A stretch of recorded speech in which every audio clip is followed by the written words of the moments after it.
आपकी लाइफ की क्या वैल्यू है। Motivational story in Hindi. एक बार एक बच्चे ने अपने पापा से पूछा कि पापा मेरी लाइफ की क्या वैल्यू है। तभी पापा ने कहा, अगर तुम सच में अपनी जिंदगी की कीमत समझना चाहते हो तो मैं तुम्हें एक पत्थर देता हूँ। एक पत्थर को लेकर मार्केट में चले जाना और अगर कोई इसकी प्राइस पूछे तो कुछ मत कहना, बस अपनी 2 उंगली खड़ी कर देना। वह लड़का मार्केट गया। वह कुछ देर तो वहां ऐसे ही बैठा रहा, लेकिन कुछ देर बाद ही एक बूढ़ी औरत उसके पास आई और उस पत्थर का प्राइस पूछने लगी। वह लड़का एकदम चुप रहा, उसने कुछ नहीं कहा और अपनी 2 उंगलियां खड़ी कर दी। तभी वह बूढ़ी औरत बोली, 200 रुपये ठीक है, मैं इस पत्थर को मैं तुमसे खरीद लूंगी। वह बच्चा एकदम से चौंक गया कि एक पत्थर की कीमत 200 रुपये, जो कि पत्थर कहीं पर भी मिल जाते हैं, लेकिन उसका प्राइस 200 रुपये। वह तुरंत अपने पापा के पास गया और बोला, पापा मुझे मार्केट में एक बूढ़ी औरत मिली थी और इस पत्थर के 200 रुपये देने के लिए तैयार थी। पापा ने कहा, इस बार तुम इस पत्थर को म्यूजियम में लेकर जाना और अगर कोई इसका प्राइस पूछे तो कुछ मत कहना, बस अपनी 2 उंगली खड़ी कर देना। वह लड़का म्यूजियम में गया और वहां पर एक आदमी की नज़र उसके हाथ में रखे पत्थर पर पड़ी और तभी उसने उस पत्थर का प्राइस पूछा। वह बच्चा एकदम चुप रहा और उसने अपनी 2 उंगलियां खड़ी कर दी। तभी वो आदमी बोला, 20,000 रुपये ठीक है, मैं तुम्हें इस पत्थर के 20,000 रुपये देने के लिए तैयार हूं, तुम इस पत्थर को मुझे दे दो।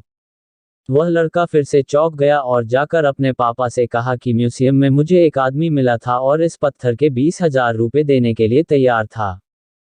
तभी उसके पापा ने कहा कि अब मैं तुम्हें आखिरी जगह भेजने जा रहा हूं और तुम्हें एक कीमती पत्थरों के दुकान पर जाना है और अगर वहां पर भी कोई प्राइस पूछे तो कुछ मत कहना, बस अपनी 2 उंगलियां खड़ी कर देना। वह लड़का जल्दी से कीमती पत्थरों के दुकान पर गया और उसने देखा कि एक बूढ़ा आदमी था जो काउंटर के पीछे खड़ा था। जैसे ही उस बूढ़े इंसान की नज़र उस पत्थर पर पड़ी, वह एकदम से चौंक गया। वह काउंटर से बाहर निकला और तुरंत उस बच्चे के हाथ से उस पत्थर को छीन लिया और बोला, ओह माय गॉड, इस पत्थर की तलाश में मैंने अपनी पूरी जिंदगी गुजार दी। कहाँ से मिला ये पत्थर?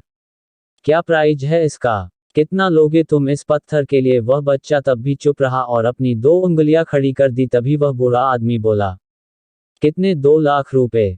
ठीक है, मैं इसके लिए तुम्हें 2 लाख रुपए देने के लिए तैयार हूं, प्लीज तुम ये पत्थर मुझे दे दो। उस लड़के को अपनी आंखों पर विश्वास नहीं हो रहा था। वह जल्दी से अपने पापा के पास पहुंचा और बोला, पापा एक बूढ़ा आदमी इसके लिए 2 लाख देने के लिए तैयार है। तभी उसके पापा ने उसको कहा कि क्या अब तुम समझे अपने लाइफ की वैल्यू? आपकी लाइफ की वैल्यू इस बात पर डिपेंड करता है कि आप अपने आप को कहाँ रखते हैं। ये आपको डिसाइड करना है कि आपको 200 रुपये का पत्थर बनना है या फिर 2 लाख का। जिंदगी में कई सारे ऐसे लोग होते हैं जो आपसे बहुत प्यार करते हैं, उनके लिए आप सब कुछ है, और कुछ लोग ऐसे भी होते हैं जो आपको एक वस्तु के रूप में उपयोग करेंगे, उनके लिए आप कुछ भी नहीं हो। ये आपके ऊपर डिपेंड करता है कि आपकी लाइफ की वैल्यू क्या होगी।